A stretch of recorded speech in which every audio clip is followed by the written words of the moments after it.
अस्सलाम वालेकुम dear students and aspirants. आज के जो टॉपिक है हमारा वो बड़ा इम्पोर्टेंट है फॉर दोज स्टूडेंट्स जो अभी स्टार्ट कर रहे हैं और न्यू कमर्स हैं सीएसएस और पीएमएस के एग्ज़ाम के लिए, या अभी आपकी डिग्री ख़त्म हुई है या ड्यूरिंग द डिग्री आप प्रिपरेशन करना चाह रहे हैं। तो आपके लिए ये जो इंस्ट्रक्शंस आज हम आपको देने जा रहे हैं ये बहुत इम्पॉर्टेंट हैं। बज़ाहिर जो है ये बहुत माइनर हैं, बट इनका जो इम्पैक्ट है और इफ़ेक्ट है related to the preparation of CSS वो बहुत ह्यूज है। जब हम अपने स्टूडेंट्स को अपनी एकेडमी में या इंस्टीट्यूट में इन चीज़ों के बारे में इंस्ट्रक्ट कर रहे होते हैं तो हम उनके सामने इन चीज़ों की इम्पोर्टेंस इतनी ही रखते हैं जितना कि उनका कंटेंट कवरेज अप्रोच होती है। एक्चुअली आज जो हम बात करने वाले हैं वो है पुअर स्टडी हैबिट्स, और जिसमें मोर देन 90% स्टूडेंट्स चीज़ों को ओन कर रहे होते हैं विद वेरी पुअर वे से अपने आप को इंगेज कर रहे होते हैं, और फाइनल रिज़ल्ट या उनके आउटपुट का जो या एफर्ट की आउटपुट होती है वो प्रॉब्लमेटिक हो जाती है। तो आज के जो टॉपिक में चीज़ें हम डिस्कस करेंगे वो न्यू कमर्स को या फिर ऐसे वो स्टूडेंट्स जो ऑलरेडी अपनी स्टडी या प्रिपरेशन कंटिन्यू कर रहे हैं उनको ये चीज़ें ध्यान से ओन करनी चाहिए। और अगर उनके यहाँ ये हैबिट्स हैं जिसको हम पुअर हैबिट्स कह रहे हैं तो उनके ऊपर काम करना चाहिए। याद रहे कि हम हमेशा ये बात अपने वीडियोस में आपको ये बताते रहते हैं कि सीएसएस या PMS it is not going to be consider as a exam of competition, it is a exam of habits. अगर तो आप हैबिचुअली मेच्योर हैं तो आपके लिए ये एग्ज़ाम या ये प्रिपरेशन कोई इतनी ज़्यादा डिफ़िकल्ट नहीं होगी। अगर आपके हैबिट्स प्रॉब्लमेटिक हैं तो ये एग्ज़ाम आपके लिए बहुत प्रॉब्लमेटिक हो सकता है या डिफ़िकल्ट हो सकता है। तो लिहाजा चलते हैं उन तमाम पुअर स्टडी हैबिट्स में जो हम लोग स्कूल से लेकर यूनिवर्सिटी तक ओन कर चुके होते हैं और इवन उन हैबिट्स को मैच्योर कर चुके होते हैं, और बाद में जब हम सीएसएस की प्रिपरेशन पे जा रहे हैं तो वही हैबिट्स हमारे लिए प्रॉब्लमेटिक होती हैं। तो हम चलते हैं उन पुअर हैबिट्स पे जिनको हमने अडॉप्ट नहीं करना। अगर तो वो हमारी हैबिट्स बन चुकी हैं तो हमें उस पे वन बाय वन काम करना है, उसके लिए परेशान नहीं होना। लेकिन अगर वो नहीं बनी तो हमें इसमें इन्वॉल्व नहीं होना। तो लेट्स सी कौन कौन सी हैबिट्स हैं जिससे हमें अवॉइड करना है। फॉर एग्ज़ाम्पल पहली habit that is called the cramming, और आज इसी हैबिट के ऊपर आज की डिस्कशन हम करेंगे।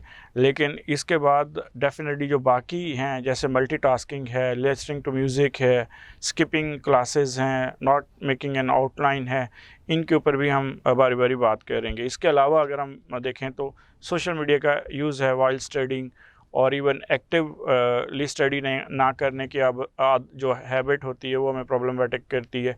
और even most of the time हम डिसऑर्गेनाइज्ड होते हैं, अपनी चीज़ों को ऑर्गेनाइज करने के आदी नहीं होते, और even not having a study space related to the even work अगर हम देखें तो प्रोक्रेस्टिनेशंस का शिकार होते हैं, जिसे हम लेजीनेस का कंसर्न देखते हैं।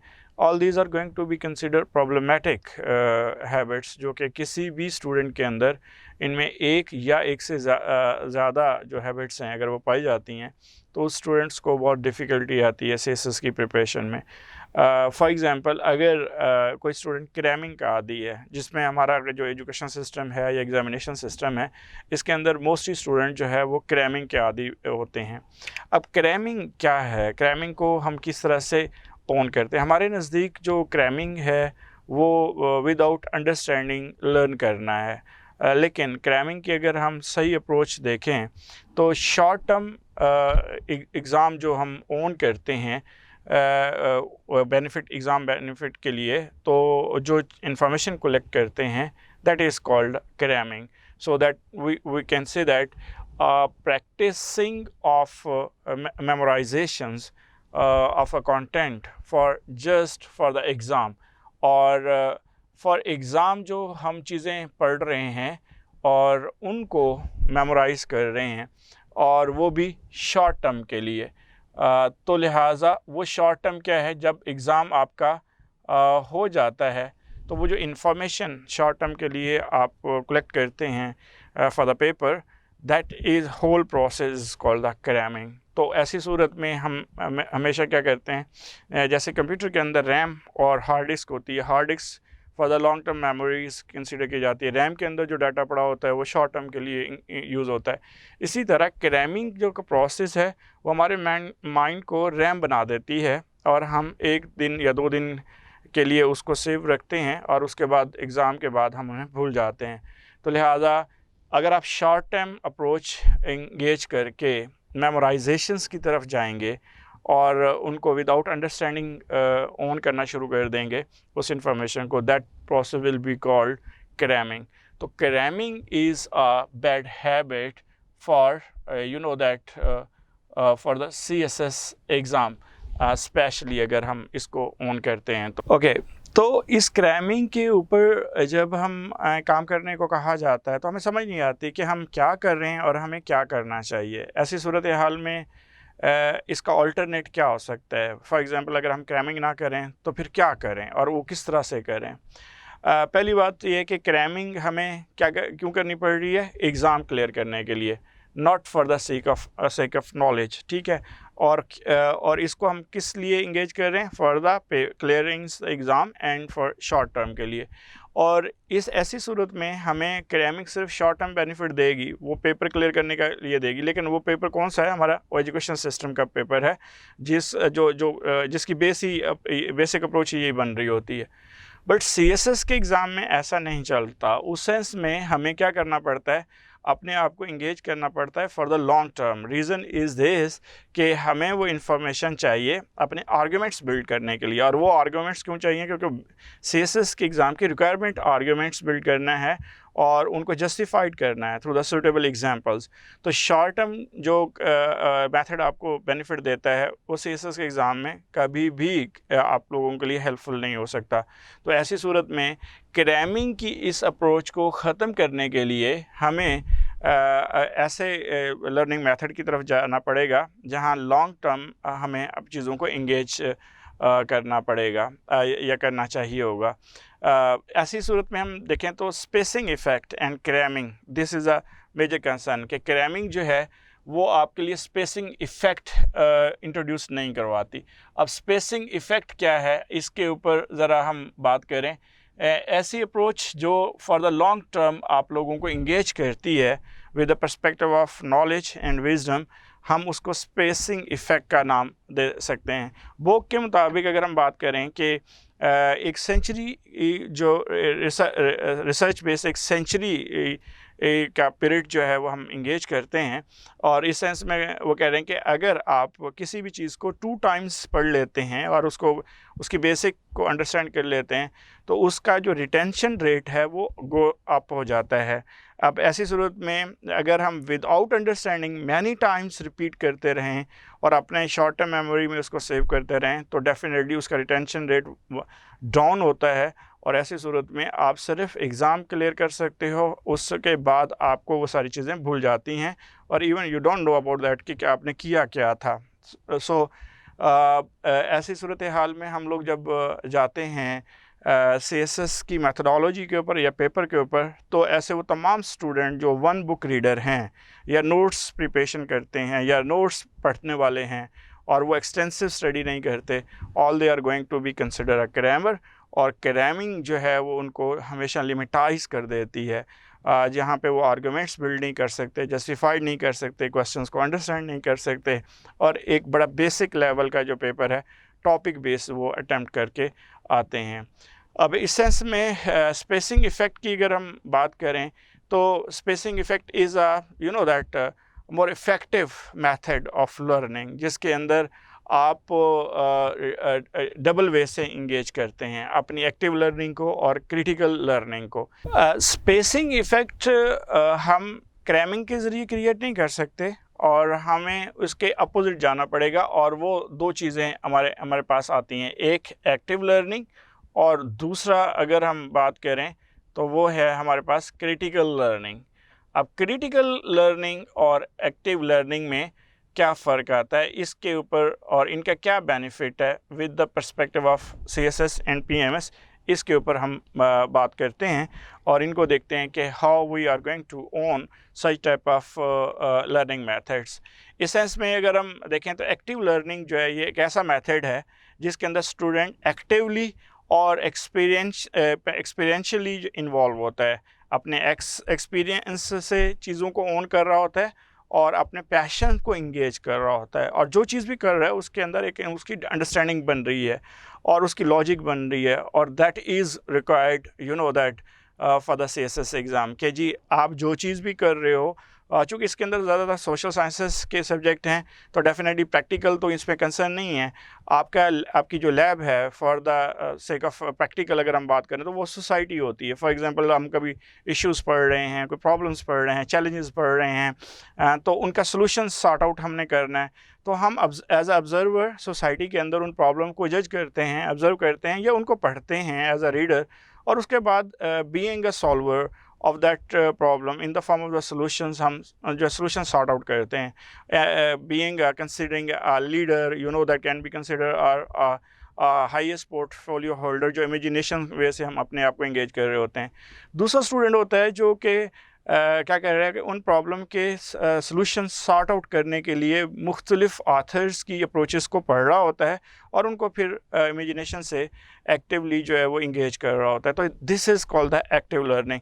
Active learning is totally opposite to the cramming. Cramming में क्या होता है, विदाउट अंडरस्टैंडिंग हम चीज़ों को रिपीट करते रहते हैं इन सच अ वे दैट कि वो हमारे माइंड में बैठ जाती हैं, लेकिन उससे हट के जैसे ही कोई हमारे सामने क्वेश्चन आता है उस टॉपिक पे तो हम ब्लाइंड हो जाते हैं इस सेंस में कि हम कुछ लिख नहीं सकते और हमें मालूम नहीं है कि हमें क्या करें, और फिर इसके बारे में जो इस प्रोसेस में जो स्टूडेंट इन्वॉल्व होते हैं वो कहते हैं जी हम भूल गए और हमें याद नहीं रहा और पेपर में हम सब कुछ ब्लैंक हो गए। बट इन फैक्ट अगर हम देखें तो they were not involve in the active learning, they were involve in the cramming, and cramming was the short memory and the limited based over the limited content. अब उसके बाद जो दूसरा concern हमारे पास आता है that is called the critical learning. अगर हम उसको देखें तो वो क्रिटिकल थिंकिंग की बेस पे इंगेज हो रहा है।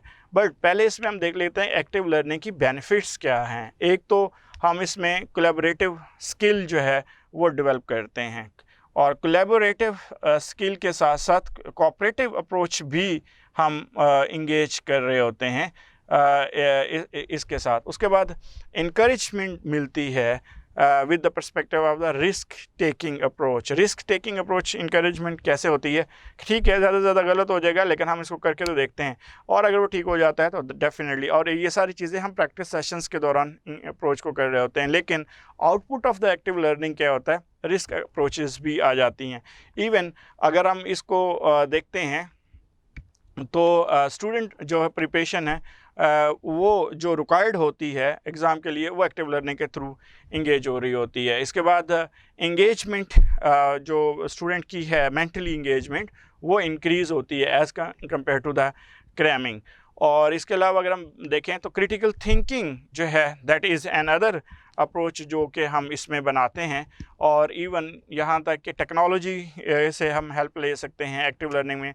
फॉर एग्जांपल आपको प्रॉब्लम है एक जो आप प्रॉब्लम पढ़ रहे हैं एनर्जी क्राइसिस का, तो अब एक्टिव लर्निंग का प्रोसेस ये होगा कि अगर आप being a student of active learning आप एनर्जी क्राइसिस पढ़ते हैं तो पहले आप तो खुद जानें या अपने आप से क्वेश्चन करें कि आप इसका एनर्जी क्राइसिस के बारे में क्या जानते हैं। जो चीज़ें आपके माइंड में आ रही हैं वो आप एक रजिस्टर पे या पेज पे लिखते चले जाएं।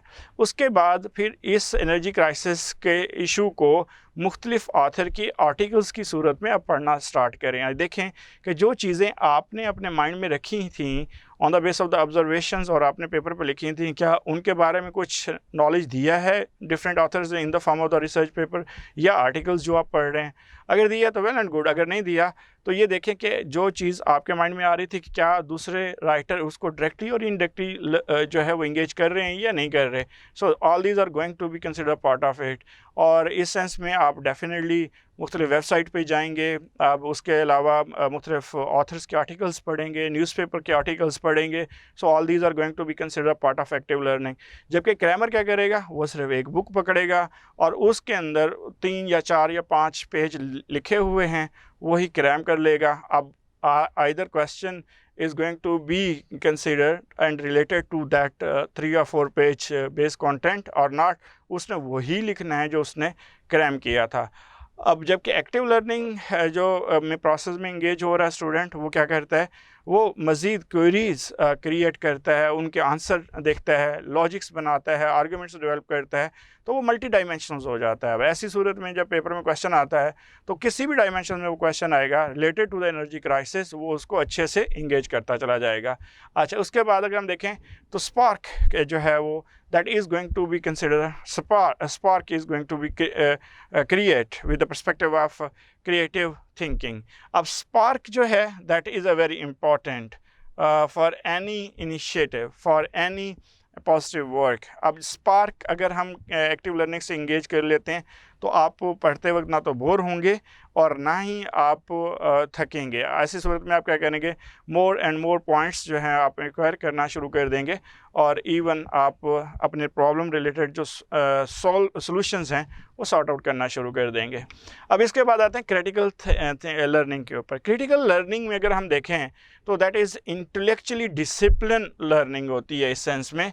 और इंटेलेक्चुअल डिसिप्लिन हम इसको किस तरह से इंगेज कर रहे हैं कि आप में इसके अंदर आप अपनी थिंकिंग प्रोसेस को मैच्योर करते हैं, क्वेश्चंस जो हैं वो इंगेज करते हैं, रेज करते हैं, और उसके अलावा जो है वो क्रिटिकली आप चीज़ों को देख रहे होते हैं, why, who, to whom, reasons और how, who is responsible to about it. तो all these questions based words जो हैं उनके आप आंसर ढूंढने की कोशिश करते हैं और फिर इस सेंस में मोर और मोर जो कंटेंट है उसकी तरफ आप चले जाते हैं। फिर इसमें अगली जो बात आती है वो है कंसेप्चुलेशन और कंसेप्ट बेस्ड स्टडी जो है वो आप ओन कर लेते हैं, कंसेप्ट्स अपने क्लियर करते हैं, अप्लाई करते हैं चीज़ों को इमेजिनेशंस के पॉइंट ऑफ व्यू से, या उनको रिलेट कर रहे होते हैं, एनालाइज कर रहे होते हैं, सिंथेसाइज कर रहे होते हैं चीज़ों को, और उनके जो क्रॉस मैच और मैचिंग अप्रोच है उनको इंगेज कर रहे होते हैं एंड इवेल्युएट कर रहे हैं on the base of the observation, experience, even reflection, reasoning, communication, or even as a guide to belief and action. All these are going to be considered a part of the critical learning. So we can say that कि जो grammar है वो इन तमाम characteristics से बहुत दूर खड़ा होता है, क्योंकि वो तो अपनी जो स्किल है उसको कन्वर्ट कर चुका होता है ब्लाइंड अप्रोच ऑफ क्रैमिंग के ऊपर, जो कि उसने अगले दिन पेपर के ऊपर देखना है।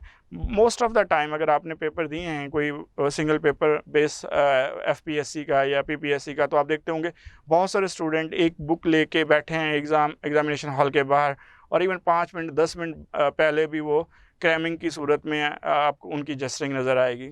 इनफैक्ट वो क्या कर रहे हैं कि वो उस बुक को रटा मार रहे हैं जैसे कि उनका पेपर उसी बुक में से आना है।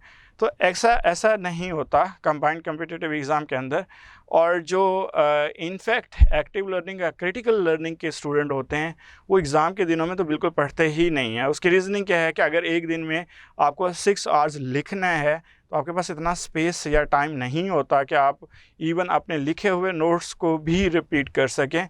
तो एग्ज़ाम के दिनों में हम अपने स्टूडेंट्स को कहते हैं कि you should chill and cool and काम। वाई? बिकॉज जितना आपने through out the year study करना थी वो कर ली, आपने जितना प्रिपेयर्ड होना था वो हो गया, और जितना आपने राइटिंग स्किल पे काम करना था वो आपने कर लिया। अब आप क्या करें एग्ज़ाम के दिनों में, सिर्फ प्लान करें कि जो पेपर नेक्स्ट डे है उसको आपने करना कैसे है, किस तरह से अटैम्प्ट करना है, क्या क्या स्ट्रेटजी डिज़ाइन करनी है। अगर कोई क्वेश्चंस किसी टॉपिक पे आता है तो कौन कौन से टॉपिक आपके बहुत अच्छे तैयार हैं जिस पे आपने बहुत लिखा हुआ है, आप उनको किस तरह से इंगेज करेंगे। तो ये चीज़ें जो है वो हम उनको बता रहे होते हैं। जबकि ऑन द अदर हैंड जो क्रैमर्स होते हैं वो किताबें पढ़ने और रटने में लगे हुए होते हैं, और डेफिनेटली पेपर जो है या क्वेश्चन जो है वो उन बुक्स से तो नहीं आ रहा होता जिन बुक्स के ऊपर वो लगे हुए होते हैं। अब ऐसी सूरत में जो क्रिटिकल लर्नर होते हैं उनके सबसे ख़ास बात क्या है कि वो बड़े क्लियर होते हैं इन देयर आइडियाज़, और अपनी राइटिंग के अंदर वो बहुत क्लैरिटी के साथ चीज़ों को एक्सप्रेस कर रहे होते हैं, एक्यूरेट वे से चीज़ों को इंगेज कर रहे होते हैं, प्रिसाइज होते हैं, और इवन कंसिस्टेंसी के साथ चीज़ों को लेके चल रहे होते हैं। एंड रेलिवेंसी शो करते हैं। इवन एविडेंस जो है वो अपने आर्ग्यूमेंट्स को प्रूव करने के लिए बड़े साउंड देते हैं। Even good reasoning based approach adopt करते हैं, डेप्थ में लिखते हैं, इवन फेयरनेस अप्रोच अडॉप्ट करते हैं, ब्रीथ का कंसर्न इंगेज कर रहे होते हैं। अब ये सारे बेनिफिट्स जो हैं वो आपके एक्टिव लर्निंग के मिलते हैं। जबकि क्रिटिकल लर्निंग की अगर हम बात करें तो क्यूरियोसिटी जो है that is a major part of this learning. कि एक स्टूडेंट जब क्रिटिकल लर्निंग में जाता है तो वो क्रिटिकल अप्रोच अडॉप्ट करता है, तो वो मोर एंड मोर आंसर जो है उसके बारे में क्यूरियस हो रहा होता है। अब ऐसी सूरत में इनके यहाँ अगेन क्रिटिकल लर्निंग में भी जो चीज़ डिमांड की जाती है वो क्रिएटिविटी है, क्रिएटिव राइटिंग में इंगेज हो रहे हैं और इवन प्रॉब्लम सॉल्विंग मेथोडोलॉजी पे इंगेज करते हैं। खुद से प्रॉब्लम जनरेट करके खुद से सॉल्यूशंस जो है वो सॉर्ट आउट करने की कोशिश करते हैं। मल्टी डायमेंशनल प्रैक्टिस में इंगेज हो रहे होते हैं, एक ही टॉपिक के डिफरेंट डायमेंशंस जो हैं वो ड्रॉ करते हैं। इवन सेंस ऑफ इंडिपेंडेंस उनके यहाँ बड़ा प्रोमिनेंट रहती है और skill for life not just learning जो है they are going to be on. वो सिर्फ पेपर के लिए इंगेज नहीं कर रहे, वो ट्रू सेंस में नॉलेज को इंगेज करते हैं। CSS का एक स्टूडेंट जो एक्टिव लर्निंग और क्रिटिकल लर्निंग में इन्वॉल्व है, पहली तो बात ये नहीं हो सकता वो फेलवर की सूरत में किसी इंसिडेंट को ऑन करे या फेस करे। अव्वल तो वो क्लियर कर जाते हैं, खुदा ना खास्ता कोई मिसहैप हो जाता है और वो नहीं कर सकते तो अपनी इस नॉलेज को अपनी प्रैक्टिकल लाइफ में वो ज़रूर इम्प्लीमेंट कर रहे होते हैं और इन्हीं को हम कहते हैं कि ये इनका नॉलेज होता है। और इसके अलावा अगर हम देखें तो हम किस तरह से क्रैमिंग से जान छुड़वा सकते हैं, this is a major questions जो हमें देखना है और आज की इस डिस्कशन में हम इंगेज कर रहे हैं। एक तो जो हम अप्रोच बना रहे हैं वो है कि आपने स्टडी का टाइम पर डे के हिसाब से इंगेज करना है और रेगुलर वे से करना है। आपने चाहे 1 घंटा पढ़ना है लेकिन आपने कभी अपने स्टडी टाइम पे कॉम्प्रोमाइज़ नहीं करना किसी भी सूरत में। तो अपने स्टडी टाइम को रेगुलर वे से प्रैक्टिस करें और मिनिमम सिटिंग टाइम से मैक्सिमम सिटिंग टाइम की तरफ जाएं। हम अपने स्टूडेंट्स को ये कहते हैं कि अगर आपका सिटिंग टाइम जो है वो इतना ज़्यादा नहीं है, खुसूसन जो है सोशल साइंसेस के स्टूडेंट जो होते हैं या लैंग्वेज के स्टूडेंट होते हैं, उनका इतना सिटिंग टाइम नहीं होता है as compare to the medical and engineering. तो आप अपने 1 आवर से जो है अपने सिटिंग टाइम को स्टार्ट करें और इन्हें 4 आवर्स तक ले जाएं। 4 आवर्स की sitting time will be the more enough as compare to that one के जी आप सारा दिन लगे रहें और क्रैमिंग करते रहें। आप कम पढ़ें, स्मार्टली ऑन करें चीज़ों को, हार्डर वे से ना लेके जाएं। हार्डर वे से जब चीज़ों को ले जाएंगे तो आप बहुत जल्दी फेड अप हो जाएंगे, तो स्मार्टर वे से चीज़ों को इंगेज करें। अपने नोट्स जो आपने बनाए हैं पढ़ने के दौरान उन्हें रीराइट कर दें। अब रीराइट कैसे करना है कि फॉर एग्जांपल आपने हाइड्रोपॉलिटिक्स का एक टॉपिक उठाया, आपने 3-4 उसके रिसर्च पेपर पढ़ गए और हर रिसर्च पेपर पे नोट्स जो है वो आपने बनाए। नोट्स मेकिंग के बारे में हमने एक वीडियो बनाई है, हमारे चैनल पे देख लीजिएगा। अदरवाइज़ हम कार्ड में ये ऊपर मेंशन कर रहे हैं, इसको आप क्लिक करेंगे तो आप उस वीडियो को भी देख लीजिएगा। सो नोट्स मेकिंग अप्रोच जो आप बना चुके हैं फ्रॉम द ऑथर सोर्स, उन्हें रीराइट करने की कोशिश करें। ऐसा क्वेश्चन डिज़ाइन करें जिसके अंदर वो जो आपके पॉइंट्स हैं वो यूटिलाइज हो जाएं। इसके अलावा अगर हम देखें तो आप उन लोगों के साथ अपनी गैदरिंग बनाएं जो वेल एजुकेटेड हैं, जो क्रैमर नहीं हैं, जो आइडियाज़ बेस अपनी अप्रोच को इंगेज कर रहे होते हैं और अपने स्टडी के दौरान अपनी जो कंटेंट है उस पर फोकस करें। इवन स्मार्टर स्टडी को ऑन करें। क्रैम मॉन्स्टर जो डेवलप हम कर चुके होते हैं अपने habits during the university life and you know that college life, उसके साथ थोड़ा सा जंग लड़ रहे हैं, बैटलिंग करें। बैटलिंग क्या है कि आपका बार बार दिल करेगा कि यार ये जो मैंने पेज पढ़ा है इसको मैं याद कर लूँ। नहीं, याद नहीं करना, आप उसे सिर्फ एक दफ़ा पढ़ें। अगर तो आपको समझ आई, और उसके लिए मैं हमेशा एक बात कहता होता हूँ कि अगर एक पैराग्राफ हमने पढ़ा है, उस पैराग्राफ के एंड पे अपने आप से खुद से क्वेश्चन करें, क्रॉस क्वेश्चनिंग करें कि ये मैंने इस पैराग्राफ में क्या पढ़ा है, इस पैराग्राफ में मुझे क्या बताया गया है। और अगर तो आपको उसका जवाब मिल जाए तो वेल एंड गुड, और अगर आपको उसका जवाब ना मिले तब रीरीड करें उस पैराग्राफ को और उसका क्रक्स जो है पॉइंट्स की सूरत में उसके साथ लिख दें और फिर आगे चलें। अब वो जो पॉइंट्स आपके निकले हुए हैं वही आपके नोट्स हैं और उन्हीं को आपने यूटिलाइज करना है। और आपने पैराग्राफ को कभी इस सूरत में नहीं पढ़ना कि ये इन्फॉर्मेशन दी गई है, फैक्ट्स एंड फिगर हैं, तो मैं इसको क्रैम कर लूँ, तो ऐसी गलती आप ना करें। बस आप रीड जस्ट लाइक अ नावल। उसके अलावा जो है वो अपनी मोटिवेशन हमेशा हाई रखें, क्योंकि हमारी सोसाइटी में मोस्ट ऑफ द टाइम जो है लोग डीमोटिवेट करते हैं, ख़ुसूसन मेल हजरात, जो मेल स्टूडेंट हैं या एस्पिरेंट्स हैं, उनको आए रोज़ ये सुनना पड़ता है, जी आपका फ़लाँ क्लास फेलो उसकी ये जॉब होगी, फ़लाँ ये कर रहा है, फ़लाँ बिज़नेस कर रहा है, आप अभी तक पढ़ रहे हो। तो ये सारी बातें इग्नोर करें, और हो सके तो ऐसे लोग जो आपको डीमोटिवेट करते हैं उनसे दूर रहें, और मोटिवेशंस के ऊपर जो है अपना फोकस इस तरह से रखें कि सेल्फ टॉक करें, सेल्फ हेल्प की बुक्स पढ़ें, वीडियोस देखें और मूवीज़ देखें, और दिन में एटलीस्ट आधे घंटे से 1 घंटा टाइम रखें जहाँ पे आप अपनी वीडियोस, इवन मूवीज़ जो हैं सेल्फ हेल्प या मोटिवेशनल मूवीज़ जो हैं उनको आपको इंगेज करना चाहिए। और even procrastination is your big enemy, laziness is your big enemy. आप कभी भी ये ना सोचें कि अच्छा मैं कर लूँगा, मैं कल करूँगा, अच्छा मैं देखता हूँ, अभी थोड़ी देर बाद कर लेता हूँ। नहीं, अपना टाइम टेबल बनाएं, उस टाइम टेबल के मुताबिक आपने, अगर खुदा न खास्ता आपने सुबह 8 बजे से लेकर 10 बजे पढ़ना था और 9 बज गए और अभी तक आप नहीं उठे, तो 8 से 9 का जो टाइम वेस्ट हुआ है उसके ऊपर कर्स करना छोड़ें, 9 बजे ही उठें और पढ़ना स्टार्ट कर लें। 2 घंटे आपने पढ़ना था तो कोई बात नहीं, 9 बजे से लेकर 11 बजे तक पढ़ना शुरू कर दें। या अगर आपने 10 बजे उठ के कहीं जाना था, कोई और काम करना था, तो कोई बात नहीं, वो जो 1 घंटा है उसको यूटिलाइज़ करो। लेकिन ये नहीं करो कि आज 1 घंटा जो है वो आपका ज़ाया हो गया है और कल हम उस पे जाएंगे। इसी तरह स्टडी को प्लान करो। कभी भी अपने दिन का आगाज़ विदाउट प्लानिंग स्टार्ट नहीं करो। रात सोने से पहले अगले दिन को प्लान करके सो, और एक स्केड्यूल के मुताबिक अपने आप को इंगेज करो। स्टडी मटेरियल जो है कभी शॉर्ट कंटेंट के साथ इंगेज ना करें।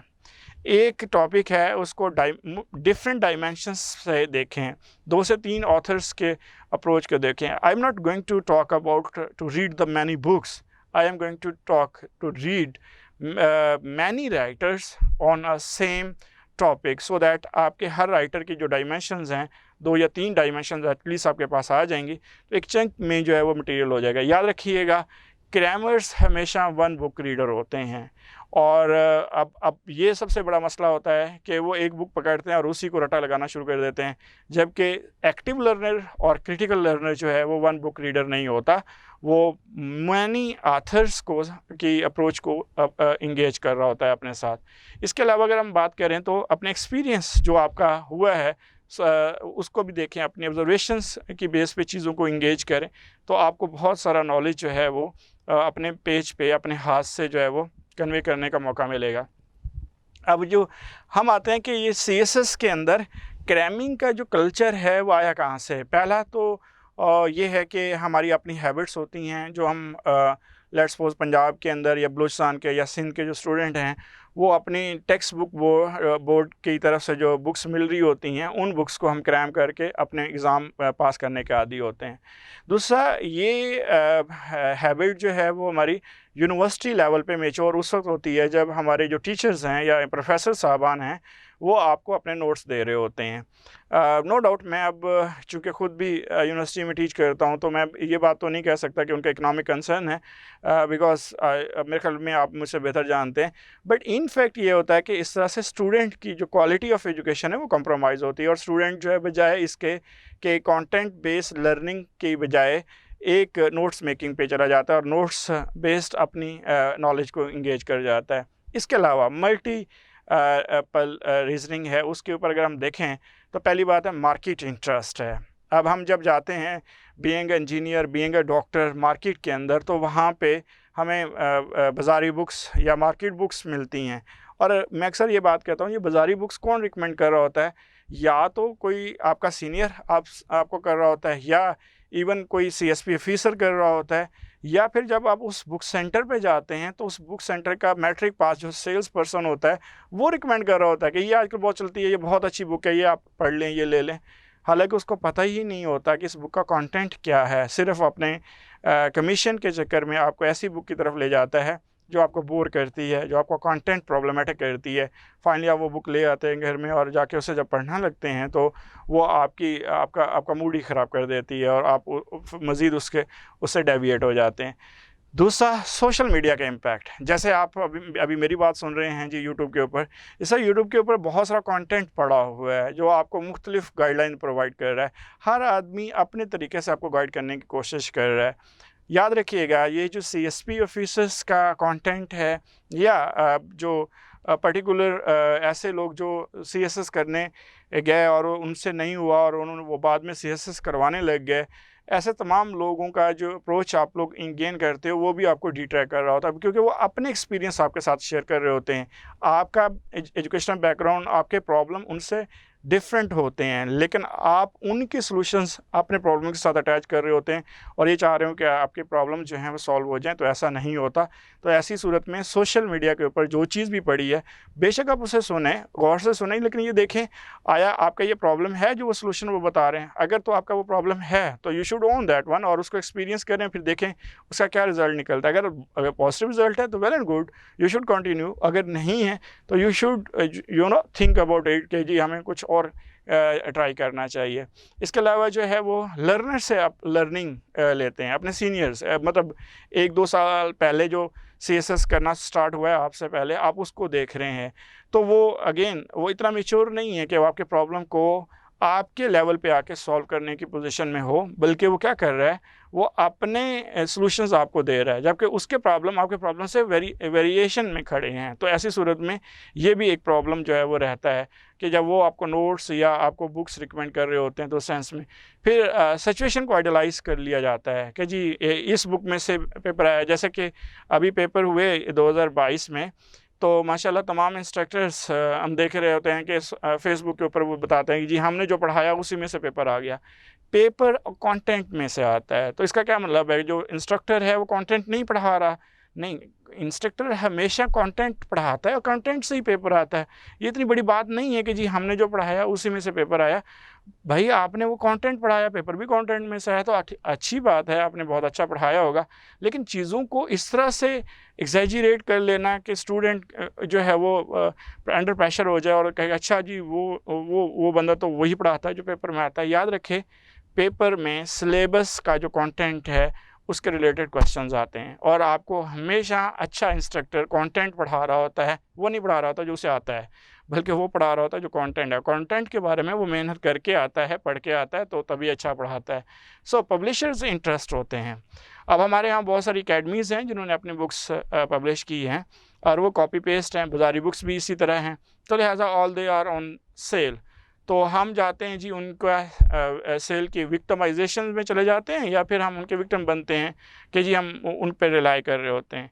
तो मेरे ख्याल में बजाय इसके कि बाज़ारी बुक्स की तरफ जाएं, आप क्रैमिंग की तरफ जाएं, you should read the research paper, you should read the articles of different authors over the same content. और ये उसी वक्त होगा जब आप सिलेबस पे फोकस करेंगे, आप बुक्स के ऊपर फोकस नहीं करेंगे। हमारे यहाँ मोर देन 80% स्टूडेंट्स सिलेबस को देखते ही नहीं हैं, सिर्फ बुक्स ले आते हैं, जिसकी वजह से उन्हें बुक्स बेस्ड क्रैमिंग जो है उसमें जाना पड़ता है। फिर हम वर्कशीटर होते हैं, इवन काम चोर। हम कहते हैं अच्छा ज़्यादा क्या पढ़ना है, बस एक ही बुक लो और उसी को रटा मारो और चले जाओ देखते हैं।